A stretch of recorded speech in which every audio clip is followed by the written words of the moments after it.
please welcome the Honorable Prime Minister of India, Shri Narendra Modi ji, and the Honorable Prime Minister of Greece, His Excellency Kyriakos Mitsotakis.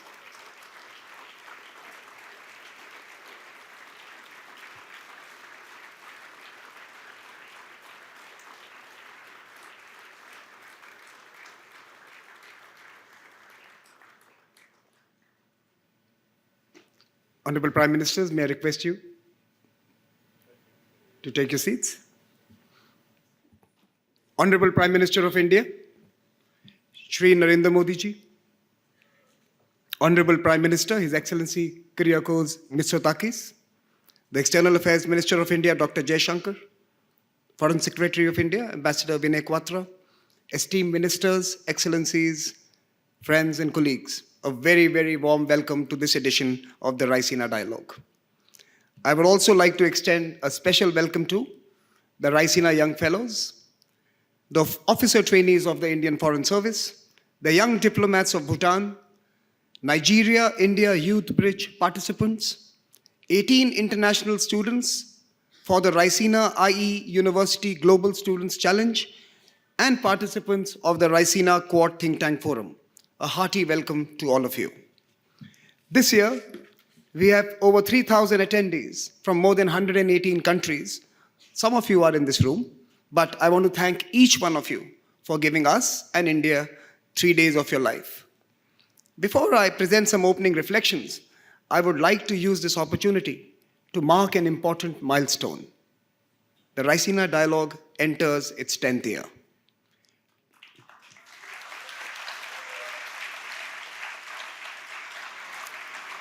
To celebrate a decade of conversations, debates, and dialogue, we are releasing a volume that chronicles a journey so far. May I request my colleagues to play a short video.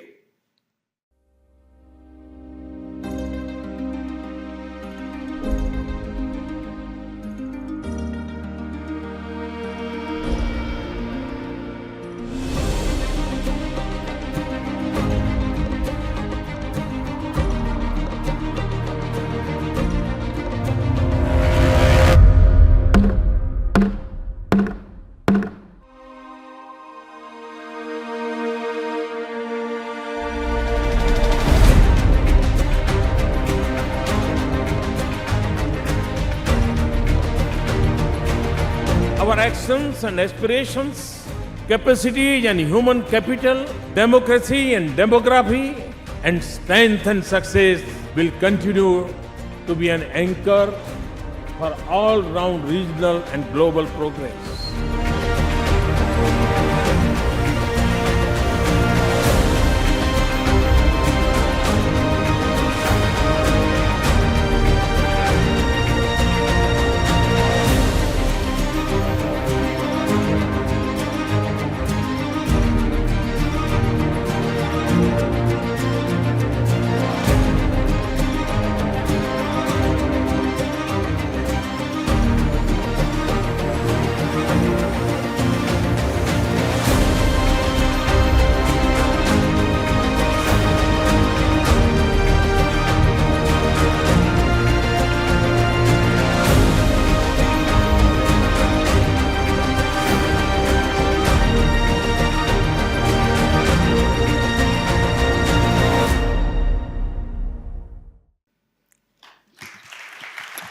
Thank you.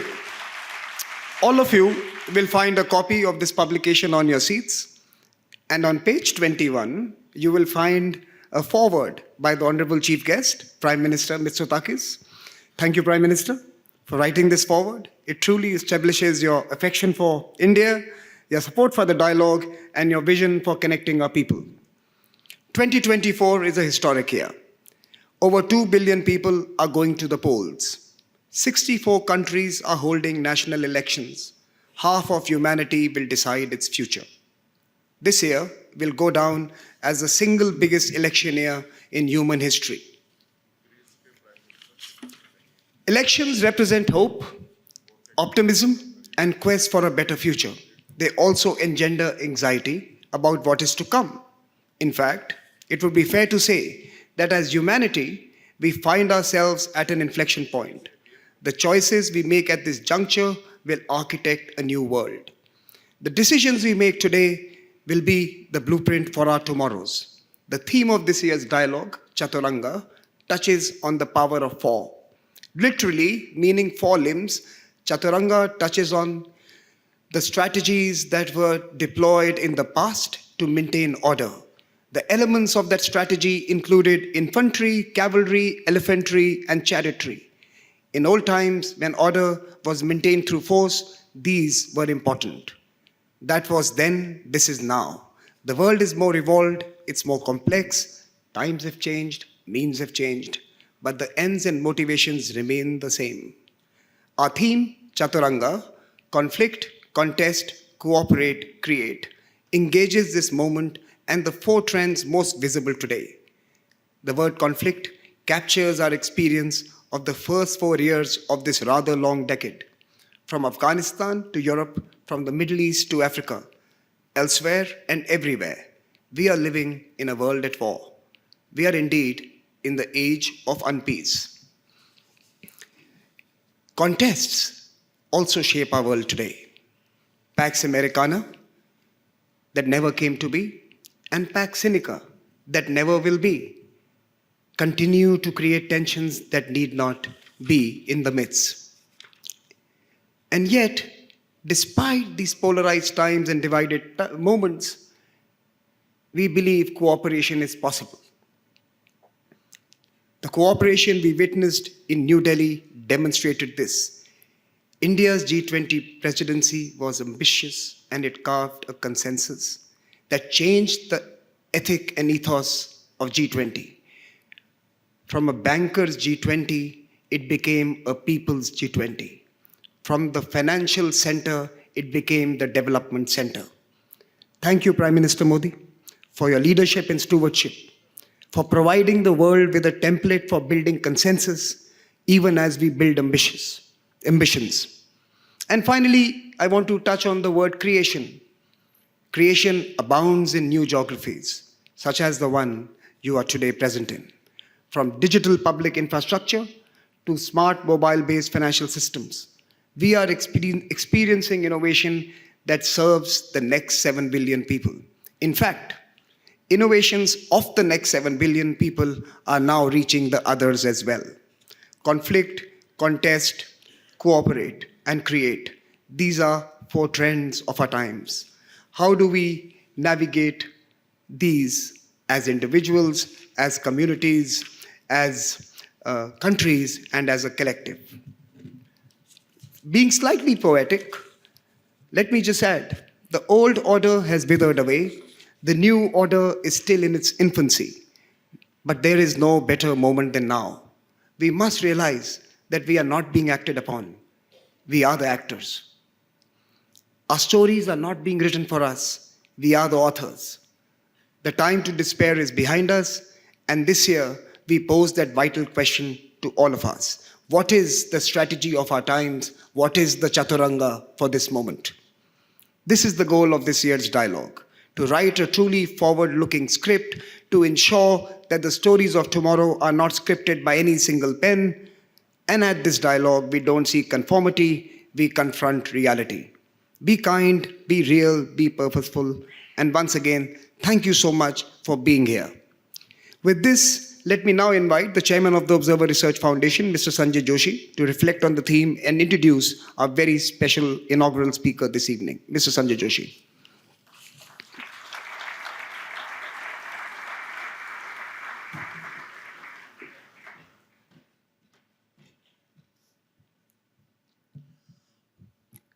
A very good evening to our distinguished guests, Honorable Prime Minister of India, Shri Narendra Modi ji, our guest of honor, Excellency Kyriakos Mitsotakis, Prime Minister of Greece, Honorable External Affairs Minister Shri Jaishankar, our partners from the Ministry of External Affairs, ministers, admirals, generals, and eminent guests from across the world.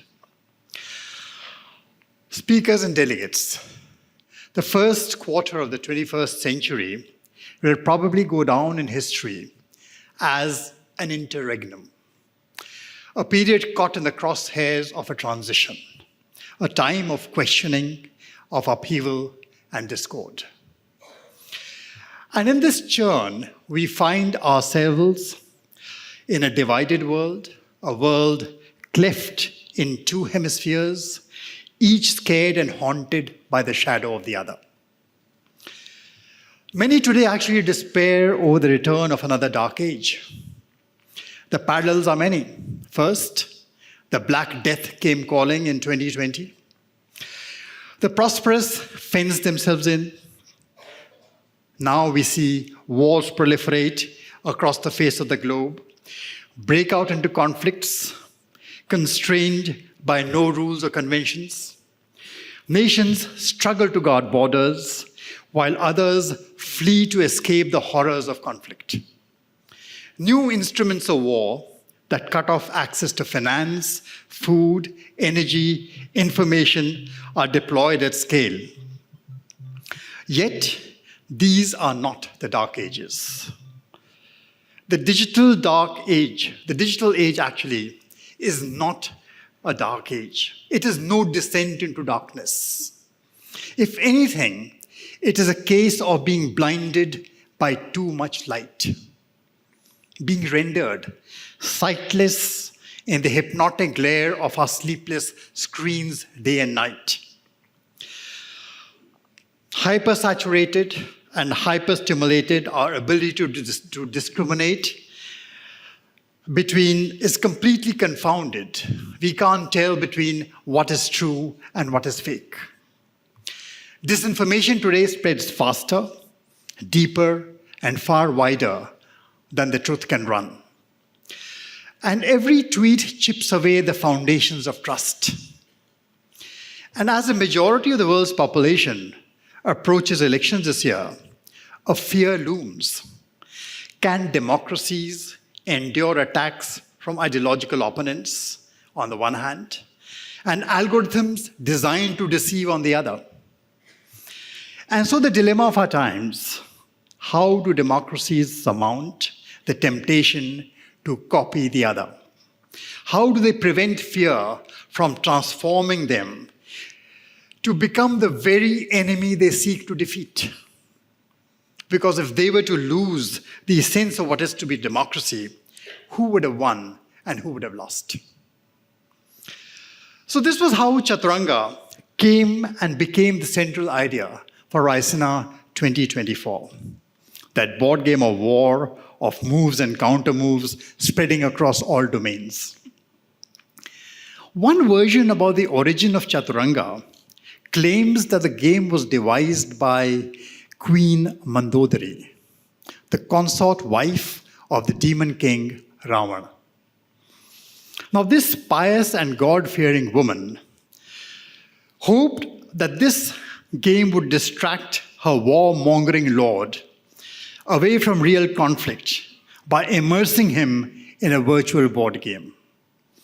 Today, actually, as the virtual acquires ever greater power over the real, the situation is actually inverted. It is time to wonder, which is the real war? Is it the one where innocent lives are lost as collateral damage to algorithms run on not so intelligent machines? Or is it the one curated for our screens to sway us, to numb us, and to make our minds the products of conflict? But in the midst of all this, let me tell you, Chaturanga has another meaning. It stands for a genre of music. A musical composition, which is a 360-degree melodious performance in 4 parts, spun out spontaneously in real time by a group of artists responding to each other. Responding to make their notes, their words, their meaning, and their rhythm meld into one harmonious whole. That is Chaturanga. So too, in the spirit of that music, in another corner of the world, 2023, the year also emerged as the year for forging a consensus within the global south, as well as across the north and the south. And as we convene this 9th edition of Raisina, we aspire to build upon India's G20 legacy of fostering consensus and devising solutions. And in this, we are delighted this year to welcome Excellency Kyriakos Mitsotakis, the Prime Minister of Greece. Welcome, sir. You have spearheaded Greece's recovery momentum through effective policy reform aimed at modernizing the economy, enhancing social cohesion, and transitioning to a greener and more digital future.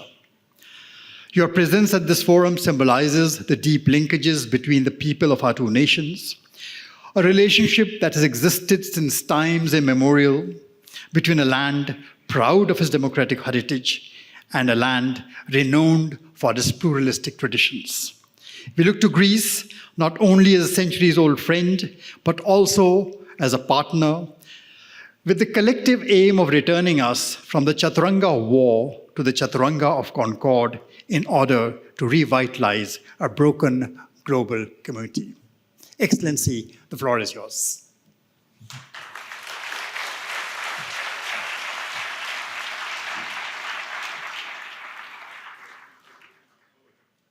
Prime Minister Modi, Minister of External Affairs, dear Chairman of the Observer Research Foundation, Excellencies, distinguished guests, ladies and gentlemen, thank you first of all for this very warm welcome. And it is an honor and a privilege to be here today with you at this 9th edition of the Raisina Dialogue. And if I may be allowed to say, you have transformed this event from a regional into a global public square for dialogue and exchange of ideas. Congratulations. And let me start by saying that today is a moment to both reflect upon and celebrate the strength of the partnership between our two great nations, between India and Greece. A partnership bound by economic, cultural, philosophical ties stretching back millennia. A partnership between two allies, two countries that share similar values. A partnership that today binds us closer than ever before. But above else, a partnership between the world's oldest democracy and the world's largest democracy. And it is to democracy that I turn first.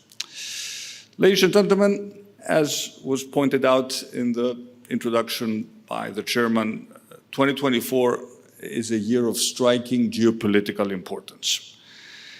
Not least because this year, half of the world's population will go to the polls in as many as 64 countries, and of course, the European Union, to choose the democratic representatives who will shape the destinies of their people, but also the future of the world for the foreseeable future. And the sheer scale of this global exercise in democratic self-governance is incredible. It's also a testament to the lasting power of democracy. And elections here in India, as I had an opportunity to discuss with Prime Minister Modi, this vast, thriving, giant nation of 1.4 billion people, elections here in India convincingly challenge any flawed notion that significant scale is a barrier to democracy. You are an example to the world, an example which should be celebrated, a demonstration of how democracy can deliver stronger economic growth. This has been your record for a decade now. How strong economic growth can deliver prosperity, and how, of course, the delivery of prosperity can also strengthen social cohesion. Now, of course, not all democracies are the same, nor do they face the same challenges, but they do share the same ideals and the same fundamental guiding principles. The most important being the right of people to determine their own future through fair and free elections. And of course, democracies have more than that in common. They're all in a sense, imperfect. There is no such thing as a perfect democracy. They're all constant works in progress. And they all, of course, face a range of unprecedented threats. And that's why I believe that this year, 2024, will be a definitional year for democracy. And we must face head-on, but also shoulder to shoulder, a demanding set of challenges. They were very well portrayed in this short video which introduced today's event, from climate change, poverty to mass migration, to war, geopolitical tensions, and both the fear and hope posed by the rapid emergence of artificial intelligence.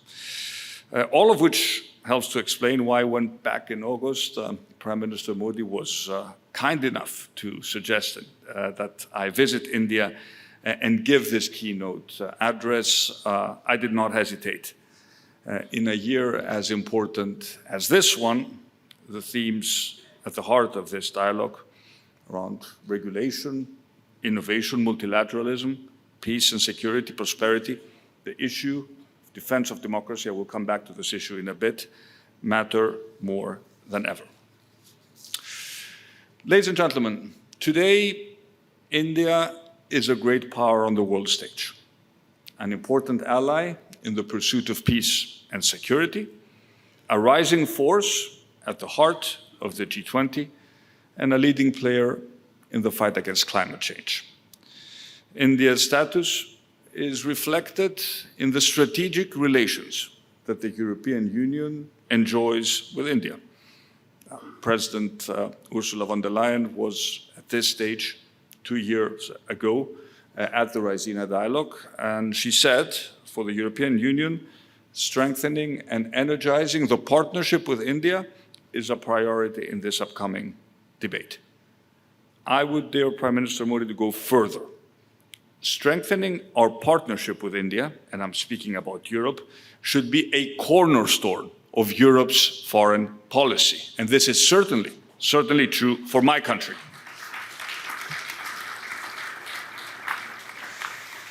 We have made good progress over the past years towards achieving that goal, but we have much further to go. And Greece has an important role in this endeavor. And as I told the Prime Minister during his recent visit to Athens, I should point out the first by an Indian Prime Minister since 1983, we are at a unique moment of mutually beneficial opportunity. One in which Greece, given its geographic, cultural, and strategic proximity, can act as an interlocutor between India and Europe, and I would dare to go even wider lens, between the global north and the global south, and indeed between the east and the west.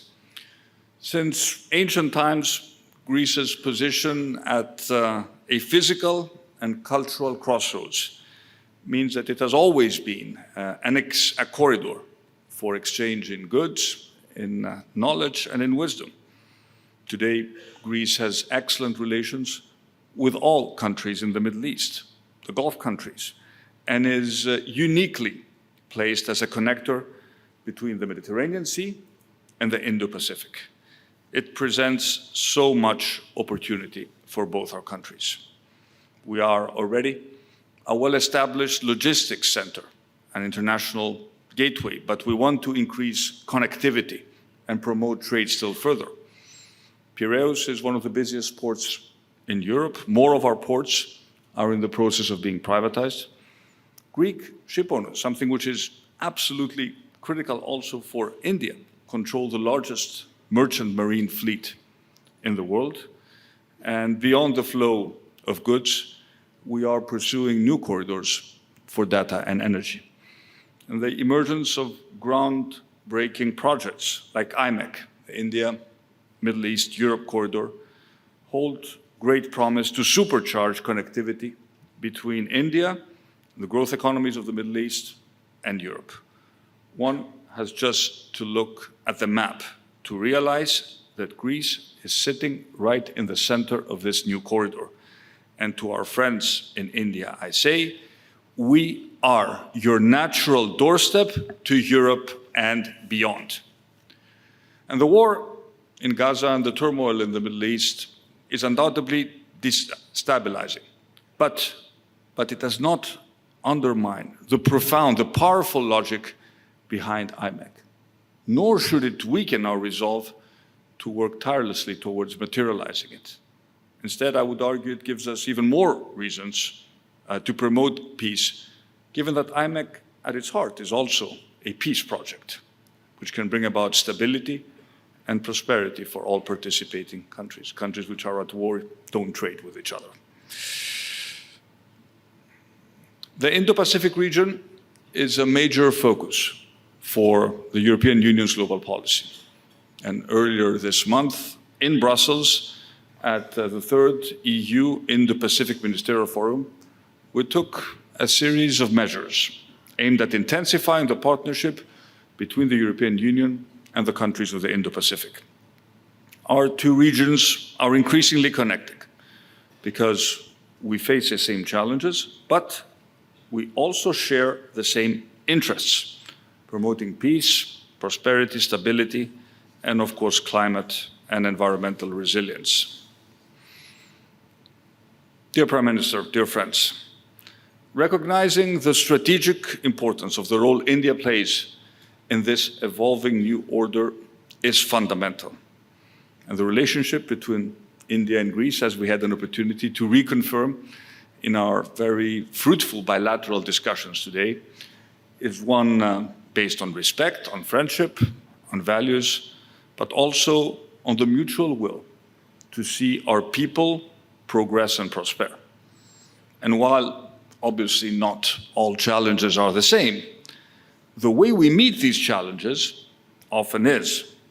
The scale may be vastly different, but I see a lot of similarities in the way our two countries have implemented an ambitious reform agenda.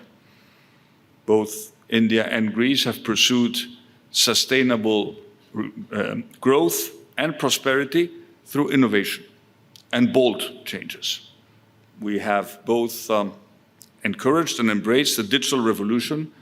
We have leveraged, you have done this here in India, at an unprecedented scale, leveraging technology to transform the delivery of public services for the benefit of all citizens. And we have both demonstrated that the power of innovative and bold reforms that bring growth, spread opportunity, deliver prosperity, and create the higher-paying jobs of the future, this is the path to go. And I believe that my country's, Greece's, recent story of rapid change matters also to a country like India, and by extension to what that change means for Indian investment in Greece and the European Union.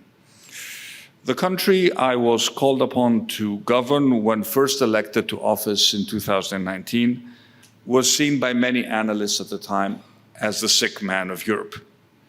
Between 2015 and 2019, populism had promised much, delivered nothing, and left Greece teetering on the edge. And effective policy making has changed that, and it has transformed Greece's prospects. First, growth-oriented policies, but always underpinned by fiscal responsibility. Second, a robust approach to migration and security, supported by an assertive foreign policy and the shaping of new regional partnerships, like the one between Greece and India. And third, investing in health, in education, and using any fiscal headroom generated by a growing economy to tackle social inequality. And by cutting taxes, supporting entrepreneurs, spurring investments through market reforms, much like India has done, Greece has seen over the past years one of the highest growth rates in the Eurozone. And we have witnessed the fastest reduction of debt to GDP ratio of any European country. Credit ratings have returned, credit rating agencies have returned Greek debt to investment grade, and The Economist voted as Country of the Year for 2023. All of which has led to falling unemployment, higher wages, record foreign investment, and a rapid shift towards the green and digital economies of the future, and of course a new, more assertive Greece at the heart of Europe. And today, I am proud to be able to talk to you about a very different Greece to the country that many had written off as unreformable a few years ago. And the confident Greece of today not only wants to be an integral part of region-to-region partnerships, but also knows it can be the new gateway to Europe for India's businesses, its entrepreneurs, its wealth creators. This is why 6 months ago, we elevated our strategic ties through the India-Greece Strategic Partnership. India is the world's fastest big economy. Greece has over the past years enjoyed some of the fastest growth rates of any European country. Mutual investment is a major goal of our bilateral relations. And I'm pleased to say that we already have a number of significant Greek investments here in India in many sectors, including food processing, led by one of our leading companies, Chipita, and infrastructure, maritime and air transport, logistics. One of our leading banks, Eurobank, is establishing its first office in India.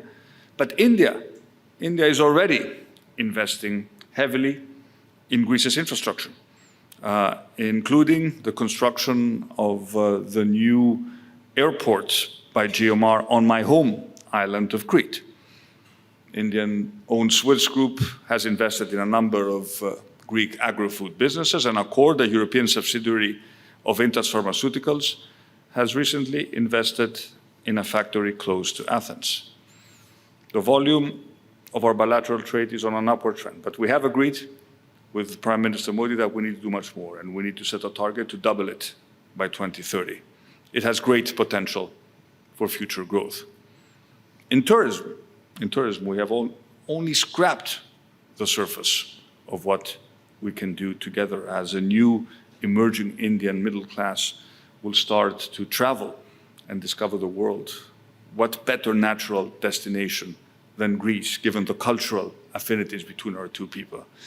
So I do believe that we can do much more, which is why the business delegation, the business leaders who have accompanied me to Greece include nearly 100 leaders of some of Greece's biggest companies, but also for some of its most dynamic and fastest growing small and medium-sized enterprises. And from Delhi, I will be traveling tomorrow to Mumbai, and my delegation will continue to Bangalore with a simple message. Greece is growing like never before, and to Indian businesses, we say, please join us on that journey. Ladies and gentlemen, I touched a little earlier on the growing importance of the role of India on the international stage. It is the leading democracy in the global south. And Prime Minister of the world is looking to you like never before when it comes to shaping the direction of the global debate and addressing the great challenges that we face. India is now often regarded, and rightly so, as a consensus builder and as a voice of reason in an increasingly polarized world. And we too often forget that the raison d'etre, the real reason why the international system was created in the first place, was simple, because nations large and small recognized that their true interest lay ultimately not in antagonism and in conflict, but in partnership and cooperation. And we cannot afford to overlook the cost of conflict and the human tragedy and suffering it unleashes. And this 9th edition of the Raisina Dialogue is taking place at a time of heightened geopolitical tensions, a protracted war in Ukraine, new conflict in the Middle East, where the violence that has erupted goes beyond the direst predictions. There's a horrifying death toll of civilians. There's a risk of regional destabilization. There's no clear path at the moment, at least, to a sustainable de-escalation. As for the war in Ukraine, the unthinkable has happened. A war in the European heartland. It is still raging on with devastating consequences. 2 years, almost to the date, since Russia attacked Ukraine. And I understand that countries that belong to the global south see this frequently as a European war. And I hear all too often that we Europeans do apply double standards, focusing on Ukraine at the expense of wars and crises in the rest of the world. And maybe there is truth in that allegation. But I would like to make the point here in Delhi that Ukraine is much more than a local war on European soil.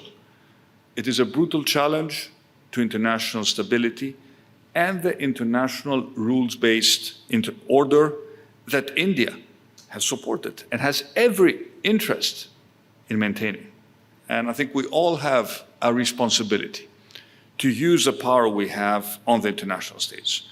And none of us can afford to sit on the sidelines. And I'm convinced that on Ukraine, India has an important role to play. It has a voice that should be heard. Our common humanity and interconnectedness are inescapable. To draw from the Hindu scriptures that put it so powerfully, the world is one family. And sacred Sanskrit wisdom that resonates loud and clear today. And that brings me to the existential threat that climate change poses to our fragile planet and all the life that inhabits it. Greece, like India, we discussed this today with the Prime Minister, has already witnessed and suffered the consequences. The climate crisis is here. It's not something that will happen in the future. We have accelerated our energy transition in recent years in order to mitigate those effects, but we've also invested heavily in adaptation. In Greece, we now generate half of our electricity from solar and wind. It is one of the highest percentages in the world. And this transition has brought us cleaner air, it has brought us cheaper energy, it has brought us less dependence on imported energy, and of course, greater security from external shocks. But we also know that climate ambition must be based on what is fair and on what is realistic. And each country will forge its own path towards net zero in light with the twin imperatives of energy security and affordability. And the Green Development Pact, Prime Minister Modi, was a major step forward under India's G20 presidency. And it was an important bridge between the global south and the north, providing pathways for nations in this critical journey towards achieving energy, climate, environmental, and disaster resilience-related objectives. And at COP28, we demonstrated that it is possible at the global scale to come to some agreement and to make progress. At the same time, it is evident that we do need to do much more and put our pledges into practice with the utmost energy. Ladies and gentlemen, India and Greece, Greece and India have something else in common. We see democracy not as an inconvenient barrier to delivering against contemporary challenges, but as our greatest hope of ensuring that we do. And democracy, as was established 2,500 years ago in ancient Athens, is rooted in the conviction that society functions best when all its citizens are equal and have the right to share in the running of the state. But, as was pointed out in the introduction, we should have no illusions. Democracy is vulnerable, and it is facing profound threats. And those who detest our democratic values have one big advantage. They are not bound by those values. And we must be alert to the emerging challenges and adaptable enough to address them with real solutions. We must, if necessary, own up to our own mistakes. But above all, we must listen to each other with mutual respect, without preaching or exhibiting any sense of moral superiority. But no matter how disparate beliefs and ideologies are in any given society, we need to be able to rely on some basic truths and agree on the facts that at the end of the day shape any democratic discourse. And we know that democracy can work best only if all our citizens have the information they need to make informed decisions at the ballot box. And our technological advances, profound as they may be, AI, social media, the internet itself, need to be tools to facilitate the propagation of information. They must not be weapons against reality. And it is now undeniable that artificial intelligence presents a powerful tool for deceptive use at the hands of malicious actors who wish to disrupt democratic elections. And no democratic nation, large or small, is immune to this threat. Government regulation is frequently necessary. I'm very glad that the European Union has already agreed on what we call the Artificial Intelligence Act, the first ever legal framework regulating artificial intelligence. But also the technology sectors, as the producers of AI need to exercise the utmost responsibility, and this is true for all global technology companies. And it is good that we're starting to work on this. I was able to witness it firsthand at the Munich Security Conference last week. There are some of the leading companies of the sector signed an accord to combat deceptive use of artificial intelligence in the 2024 elections. And all these are good steps, but it is clear that it is just the beginning. In the coming years, we will need to do more in order to protect democracy from the many threats that will be launched against it, perhaps already in this very crucial election year. And today, democracy, and that is why this gathering is so important, is about essentially outsmarting those who seek to bend and misshape the rule of democratic discourse in their favor. And India and Greece have vital roles to play in achieving that goal, whether at the United Nations, where Greece is seeking a rotating seat on the Security Council next year, at the G20, which was so expertly chaired by India last year, or through the European Union. And by the way, Greece is supporting the reform of the Security Council of the United Nations in order for leading countries such as India to be represented at the highest table and in order for their voice to be heard. But, and here I'm referring to all the policymakers who participate at this year's dialogue, we need your help. Because at the end of the day, effective policymaking relies on creative thinking, and it flourishes in international fora, such as the one I have the privilege of addressing today. Prime Minister Modi, Minister Jaishankar, ladies and gentlemen, as I conclude, it is worth reflecting on the fact that while Greece and India discovered democracy and certainly each other a long time ago, it is today that they're discovering each other again. And the success of this cooperation is based on a very simple premise.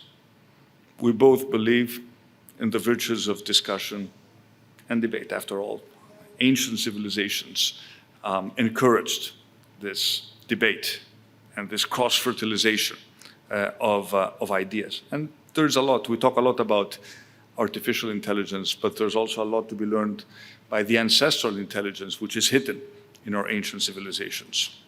And we recognize that without such debate, the search for truth is meaningless. This world is increasingly divided. It's divided between the West and the East, between the South and the North. And Greece and India stand essentially at the intersection of these divisions. These divisions can be managed, they can even be tempered by open discussions, which is why the world needs, and you called it a public square. I will call it an agora. Agora, the ancient word, not just a marketplace, but a new meeting place where ideas can be tested against each other. And the Raisina Dialogue is indeed providing us with this new agora. A divided world needs more tangible and physical connections as well. And the integration of our two seas, the Indo-Pacific on the one hand, the Mediterranean Sea on the other, will benefit not just India and Greece, but our neighbors too. Our two people have much to learn from each other, and they also have much to give to the world. And if we are to do so with effect, we must begin today with a commitment to public discourse, open discussions, tolerance, acceptance of the opposite view, and of course, the preservation of the democratic idea. Thank you very much for listening.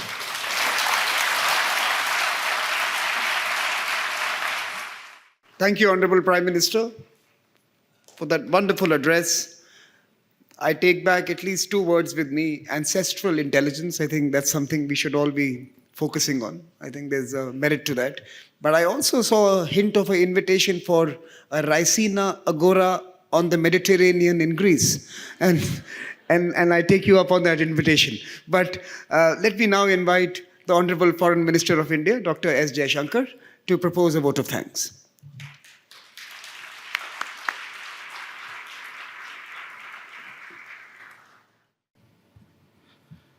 Prime Minister Narendra Modi ji, Prime Minister Mitsotakis, Excellencies, dear friends. It's my privilege to give the vote of thanks that will conclude the Raisina Dialogue's inaugural event this evening. First and foremost, we thank the chief guest, the Prime Minister of Greece and his wife, for joining us today. Our collective appreciation to Prime Minister Mitsotakis for what I'm confident all of you will agree was a truly inspirational and thought-provoking address. His message of democracies that deliver resonates strongly, particularly now, particularly here. Prime Minister Modi's presence amongst us, as always, is a reminder of India's growing engagement with the world, especially in the last decade.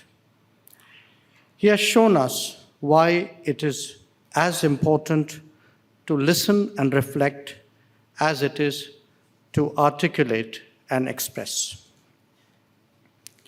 This event takes place at the end of a day which has seen the intensification of the strategic partnership between India and Greece established during Prime Minister Modi's visit in 2023.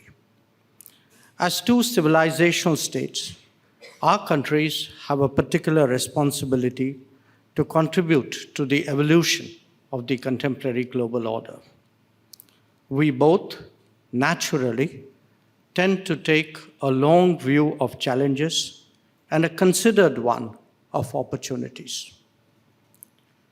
In the flow of history, connectivity has always played a crucial role. It is only to be expected that the talks between the two prime ministers today focused on enhancing the linkage between two global economic centers, India and Europe. The IMEC corridor, as Prime Minister Mitsotakis pointed out, holds particular importance in this regard. As India deepens its footprint abroad, Greece has emerged as a favorable destination. Our pharmaceutical industry, our agro-business, and aviation are already established there. And the Prime Minister, in his address, mentioned growing Greek investment and interest in India. We expect that a mobility agreement will bring us even closer. Raisina is good for business as well.